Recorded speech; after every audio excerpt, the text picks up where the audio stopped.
So hey ভাই লোক, welcome to my new another video. ভাই লোক, আজ এই ভিডিওতে তোমার সাথে লেটেস্ট কিছু আপডেট নিয়ে কথা হবে। তো ভাই লোক, প্রথমে আমি যাবো বর্ডার 2 কে নিয়ে। বর্ডার 2 ভাই লোক রবিবার থেকে তো খুব শানদার কামাই করছে ভাই লোক। যেমনই ওপেনিং ছিল তেমনই এর যে উইকেন্ডটা সেটাও খুব সুন্দর যাচ্ছে। তো ও যদি উইকেন্ডে সবচেয়ে বড় ধামাকা বলতে হবে তো আমি সানডের কথা বলবো, কারণ সানডের দিন প্রায় 55 থেকে 56 কোটি টাকা মানে কামিয়েছে সানডের দিন।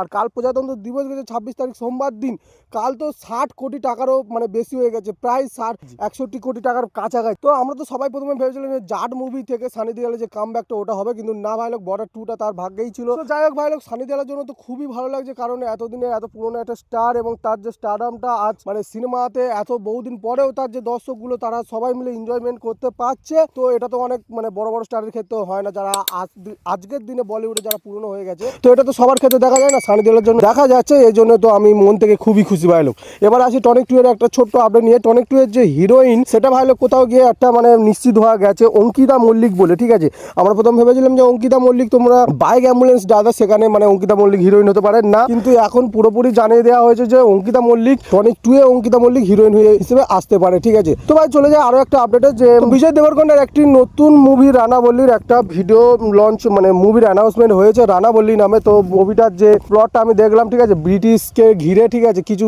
মোশন এবং অ্যানিমেশনের মাধ্যমে বইটার যে কিছু অ্যানিমেটেড ভার্সন দেখানো হয়েছে। সেখানে মোটামুটি আমি যা বুঝলাম যে ব্রিটিশ সময় যখন মানুষদের খেতে পেত না, ঠিক আছে, সেই সমস্ত কিছু গল্প নিয়ে চরিতার্থ করা হয়েছে এই মুভিটার মধ্যে, এবং সেই সমস্ত কিছুই দেখানো হবে। প্রায় তো 90% অ্যানিমেশনের মাধ্যমে ছিল, কিন্তু লাস্টের যে 10% যখন বিজয় দেবরকোন্ডা ঘোড়াতে চড়ে ওই যে আসছে এবং তার যে মুখের যে ভাবভঙ্গি সমস্ত কিছু খুব সুন্দর লাগছে। এবং এই মুভিটা জন্য তো আমি মোটামুটি বলবো মুভিটা আমার সত্যি যতটুকু যা দেখিয়েছে এর মধ্যে আমি খুবই ইমপ্রেস হয়েছি। ভালো, তোমাদের এই তিনটে আপডেট তোমাদের কার কেমন লাগলো তোমরা আমাকে কমেন্ট করে জানাতে পারো।